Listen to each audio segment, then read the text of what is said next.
Hello दोस्तों, श्री राधे राधे। आप सभी का स्वागत है मेरी आप सभी के यूट्यूब चैनल में। आप लोग कैसे हैं? ठीक होंगे, स्वस्थ होंगे और बढ़िया होंगे। तो चलिए हम जानते हैं पौष पूर्णिमा कब है 2025 में। तो आप सब वीडियो में लास्ट तक बनी रहिए और उस दिन एक चीज़ खा लेना चाहिए। वो कौन सा चीज़ होगा जो हमें खाना चाहिए और हो जाएगी सारे मनोकामना पूरी एक ही दिन में। तो आप लोग पूरी वीडियो देखिए और वीडियो कहीं से भी अच्छी लगी तो लाइक करें और चैनल को सब्सक्राइब करें, वीडियो को शेयर करें, क्योंकि शेयर करने से ना आपको ज़्यादा पुण्य मिलेंगे और धन लाभ का योग होगा। तो चलिए दोस्तों, वीडियो को लेट नहीं करते हुए वीडियो को आगे बढ़ाते हैं और हम जानेंगे। और इसमें जो है पूर्णिमा, पौष पूर्णिमा से ही यानी कि सोमवार से ही पूर्णिमा के दिन से माघ स्नान भी शुरू है, तो हम उनके बारे में भी जानेंगे। और इसमें जो है 6 स्नान, शाही स्नान हैं जो आपको कर सकते हो। लेकिन हाँ, कितने लोग एक स्नान नहीं मान रही है, जो 13 तारीख के शाही स्नान हो रही है उनको नहीं मान रहे हैं। तो उसके छोड़ के 5 हो सकते हैं, नहीं तो उनके मिला के 6 होते हैं। तो आप कौन मान रहे हैं और कौन नहीं मान रहे हैं, ये तो लोगों पे निर्भर करते हैं और हम तो नहीं कह सकते। लेकिन 6 पढ़ रहे हैं तो आप लोग चाहो तो जा सकते हैं। लेकिन जो शुरू में होता है तो उनमें बहुत सारे भीड़ भड़क्के रहते हैं। तो आप लोग जाना चाहो तो चले जाइएगा। और आपका कोई उस आसपास में रिश्तेदार हो कोई आपका, तो आप उन चीज़ का भी यानी ध्यान रखें और जाएं। तो उनका ध्यान विशेष रखें कि हाँ, हमें कौन सा कार्य करनी चाहिए, कौन सा नहीं करनी चाहिए। तो दोस्तों, ये ध्यान में रखते हुए आपको करना है। और जो लोग माघी स्नान करेंगे उनके लिए है खास कि अगर आप शरीर से स्वस्थ है तो आप नदी सरोवर में नहा सकते हैं। अगर आपका शरीर स्वस्थ नहीं है तो आप गंगा जल डाल के घर में भी स्नान कर सकते हैं। लेकिन स्नान करने का पूर्ण लाभ तभी प्राप्त होता है जबकि आप इसमें कई चीज़ का नियम है। आप नहीं तो आग तापेंगे और नहीं आप यानी गर्म पानी यानी गैस पे, या आजकल तो जानते ही हो कि इलेक्ट्रॉनिक सामान से भी गर्म करके नहाते हैं, तो उन चीज़ का प्रयोग नहीं करना है।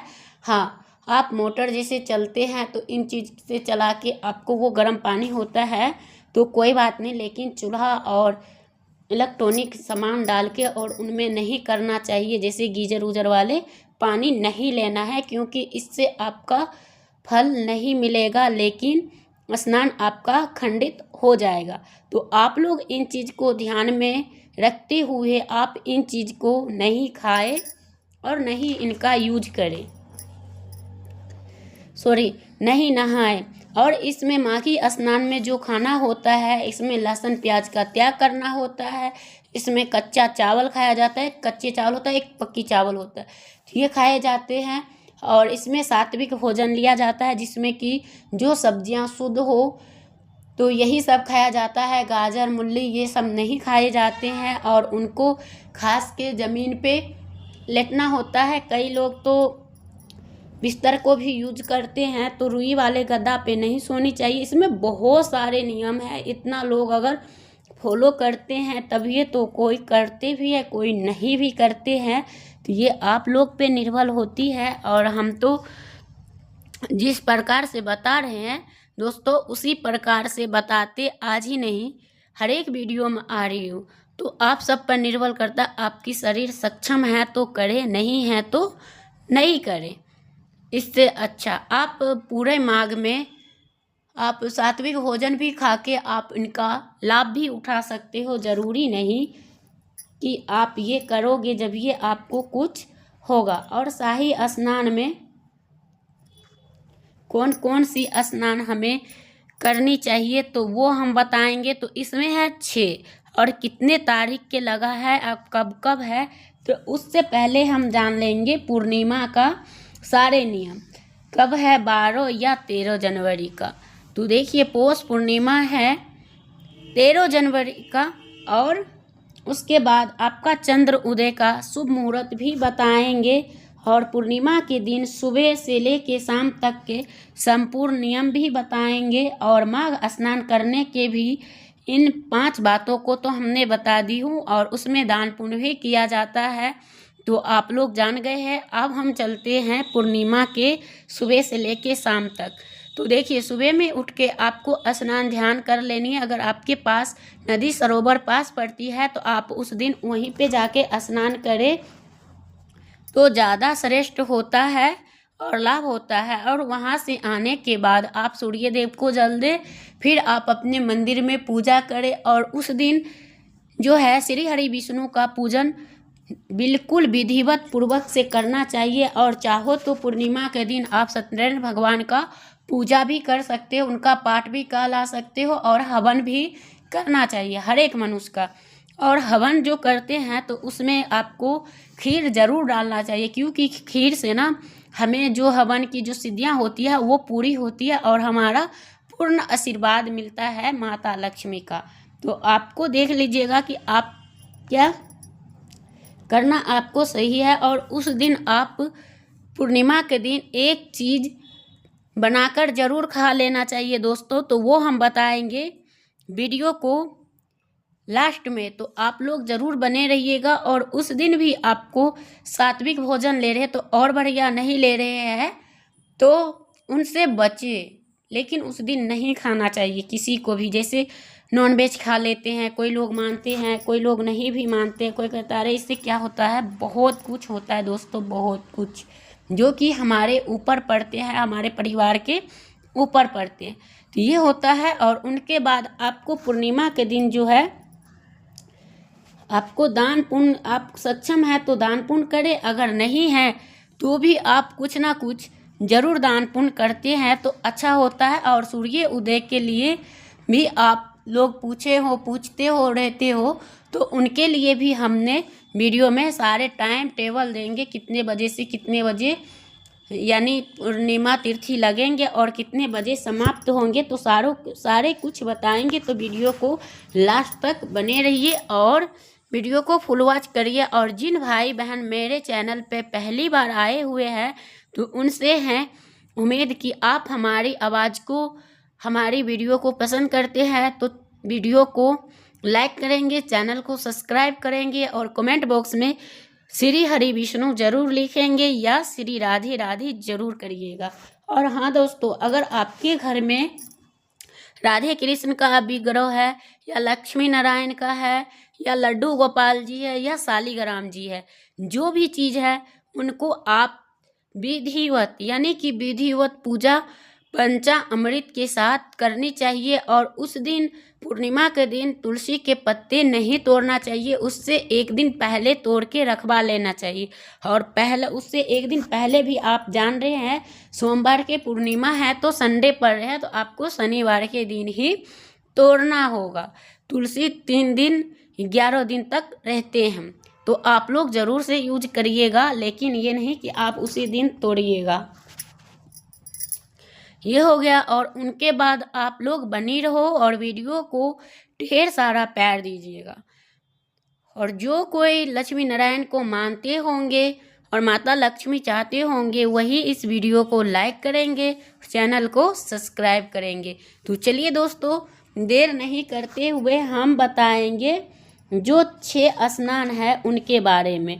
तो वो 6 स्नान क्या है तो वो हम जानेंगे, और वीडियो को लास्ट तक ज़रूर बने रहेंगे। तो वो 6 स्नान कौन कौन कितने कितने तारीख का है वो हम जानेंगे, ठीक है।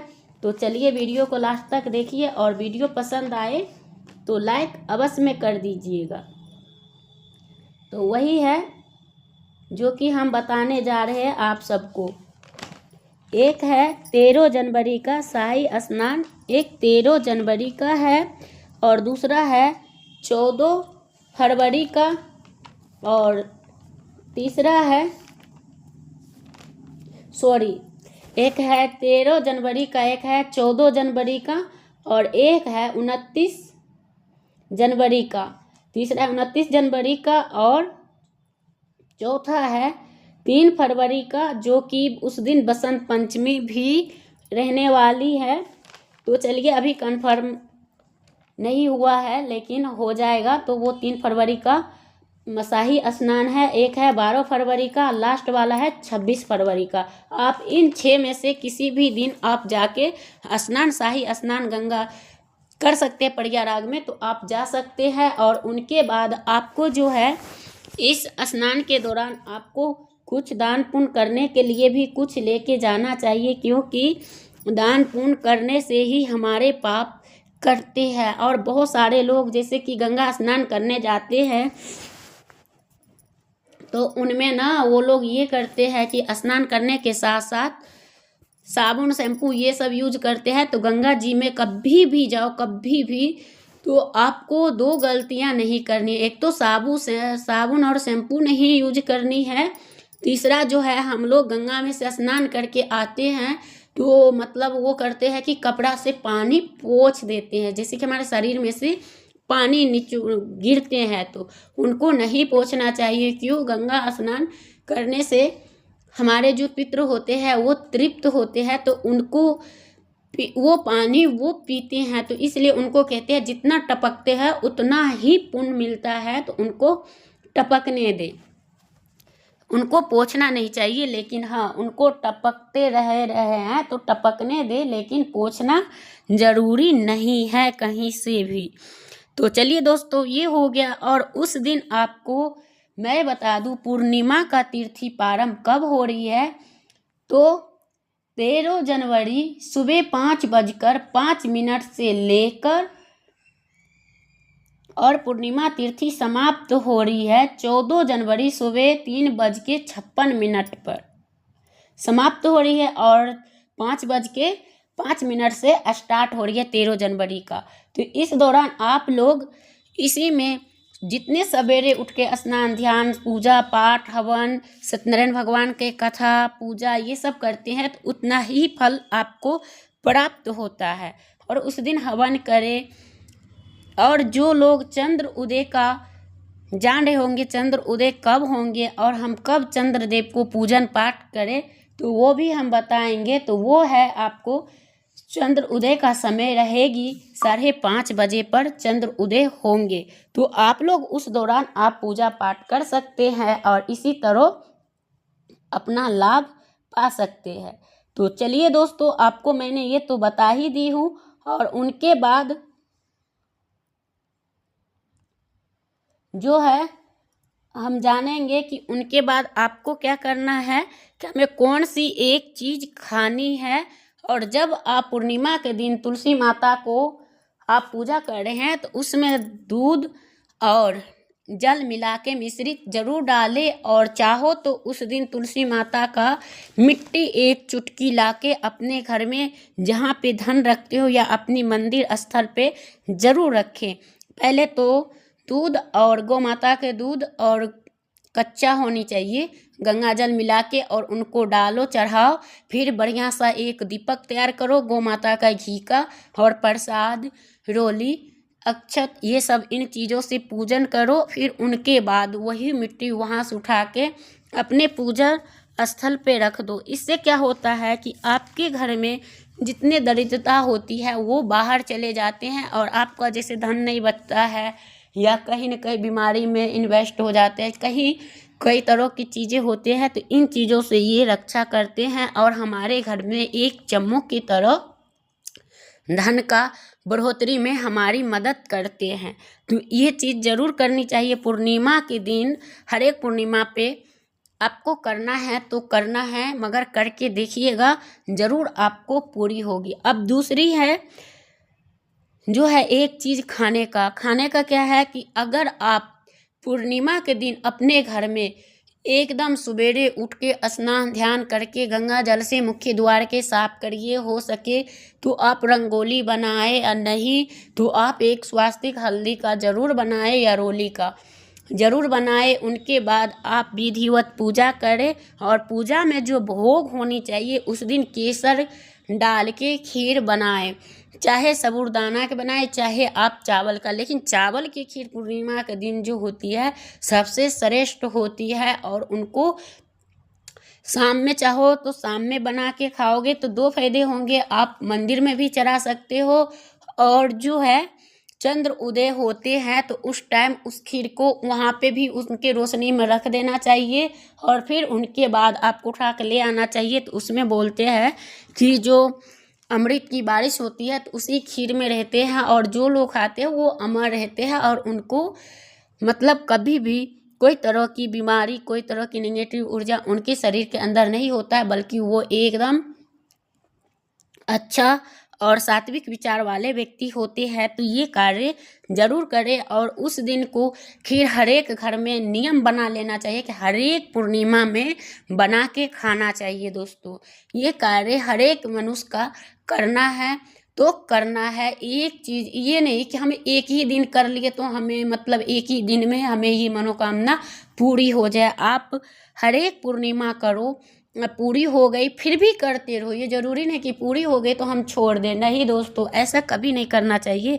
जब आपको फ़ायदा हो रही है, आपको लाभ मिल रहे हैं तो आपको हर एक पूर्णिमा करने से क्या जाता है।